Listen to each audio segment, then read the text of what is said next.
और उसको दूर करने का कष्ट करिए। माननीय सदस्य श्री थोल थिरुमावलम जी। மாண்புமிகு அவைத்தலைவருக்கு வணக்கம்.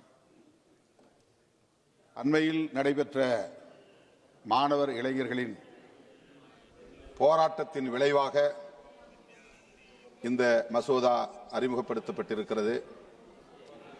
நீட் தேர்வால் ஏற்பட்டிருக்கிற சிக்கலுக்கு, தேசிய அளவில் ஏற்பட்டிருக்கிற இந்த பாதிப்புகளுக்கு இந்த மசோதா தீர்வாகாது.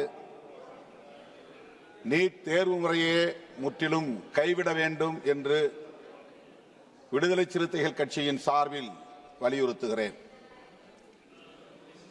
சிஜேபி உள்ளிட்ட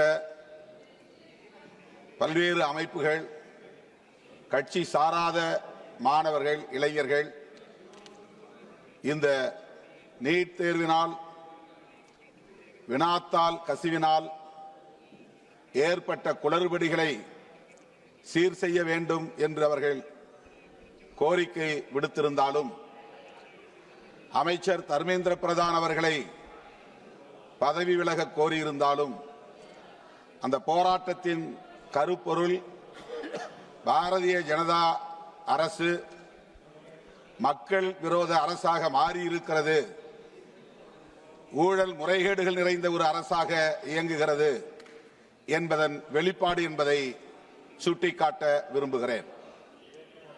இன்னும் குறிப்பாக சொல்ல வேண்டுமானால், பாரதிய ஜனதா கட்சி வீழ்ச்சியை நோக்கி போய்க் கொண்டிருக்கிறது என்பதற்கான ஒரு தொடக்க புள்ளிதான் ஜந்தர் மந்தரிலே நடைபெற்ற ஜென்சி தலைமுறையினரின் புரட்சியாகும். இது மாணவர்கள், இளைஞர்கள் நடத்திய போராட்டம் என்று மிக சாதாரணமாக பாஜக அரசு கருதியது. ஆனால் இது கட்டுப்பாடற்ற ஒரு மாபெரும் மக்கள் புரட்சியாக மாறியதன் விளைவாகத்தான் தர்மேந்திர பிரதான் அவர்கள் பதவி விலகும் நெருக்கடி உருவாகியிருக்கிறது. பாஜக அரசு பணிந்திருக்கிறது, சரணடைந்திருக்கிறது என்பதை நினைவூட்ட கடமைப்பட்டிருக்கிறேன். மாணவர்கள் மீதும் இளைஞர்கள் மீதும் நடத்தப்பட்ட தாக்குதல்களை, வன்முறை வெறியாட்டங்களை மிக வன்மையாக கண்டிக்கிறேன். அவர்கள் மீது போடப்பட்ட வழக்குகள் அனைத்தையும் திரும்பப் பெற வேண்டும். அவர்களின் அடுத்த கோரிக்கைகளை பரிசீலிக்க வேண்டும், நிறைவேற்ற வேண்டும் என்றும் வலியுறுத்த விரும்புகிறேன். தமிழ்நாடு அரசு நீட் கூடாது என்று சட்டம் இயற்றி குடியரசுத் தலைவரின் ஒப்புதலுக்கு அனுப்பிய நிலையில் அது நிராகரிக்கப்பட்டிருக்கிறது. இந்தியாவிலேயே தமிழ்நாடு மாநிலம் எல்லாவற்றிலும் முன்னோடியாக இருப்பதைப் போல் இந்த நீட் தேர்வு முறையால் ஏற்படுகிற பாதிப்புகளை முன்னுணர்ந்து இந்த தேர்வு முறையே கைவிடப்பட வேண்டும் என்பதை தமிழ்நாட்டு மக்கள் தொடர்ந்து வலியுறுத்தி வருகிறோம். மீண்டும் வலியுறுத்துகிறோம். நீட் தேர்வு கூடாது. இதில் சீர்திருத்தம் என்பதில் எந்த பயனும் இல்லை. சட்டங்களை வலிமையாக்குவதால், தண்டனைகளை பெருக்குவதால் இந்த குற்றம் கட்டுப்படுத்தப்பட்டுவிடும், நிறுத்தப்படும் என்று எண்ணுவது மக்களை ஏமாற்றுவதாகும். ஆகவே தேசிய அளவில் ஒரே தேர்வை நடத்துவது என்பதும், அதற்கென்று தேசிய தேர்வு முகமையை நிறுவியிருப்பதும்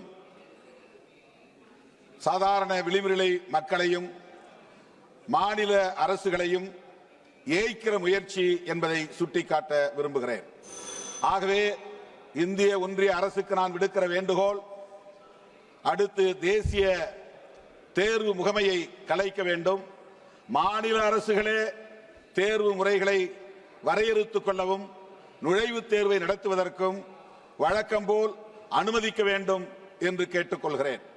மாநில அரசுகளின் உரிமைகளை, அதிகாரங்களை பறிப்பதோடு மட்டுமில்லாமல் ஏழை எளிய மக்கள் இந்த தேர்வில் பயன்பெற முடியாது ஏனென்றால் எலிஜிபிலிட்டி மார்க்ஸ் என்கிற ஒரு வரையறையும் நீங்கள் வைத்திருப்பதன் மூலம்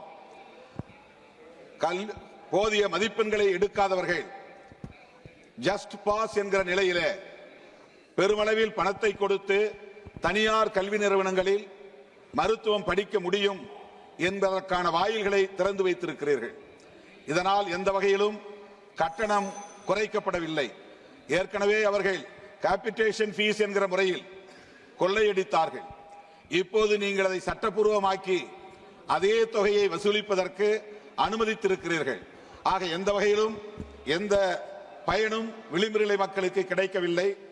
அரசு கல்வி நிறுவனங்களில் படிக்கிற மாணவர்களும் பயன்பெறவில்லை என்கிற நிலையில் இந்த நீட் தேர்வு முறையை முற்றாக கைவிட வேண்டும் என்று நான் வலியுறுத்துகிறேன். தேசிய அளவில் இந்த தேர்வை நிறுத்துவது என்பதுதான் இதற்கு ஒரே தீர்வு. தமிழ்நாட்டுக்கு மட்டுமல்ல, அனைத்து இந்திய அளவில் அனைத்து மாநிலங்களும் தனிப்பட்ட முறையில் நுழைவுத் தேர்வை நடத்துவதற்கு அனுமதிக்க வேண்டும். அதற்கு ஒரே தேர்வு கல்வியை மீண்டும் ஒத்திசைவு பட்டியலில் இருந்து மாநில அதிகார பட்டியலுக்கு மாற்ற வேண்டும் என்று வலியுறுத்தி கேட்டு வாய்ப்புக்கு நன்றி கூறி முடிக்கிறேன். सदन सहमत हो तो सदन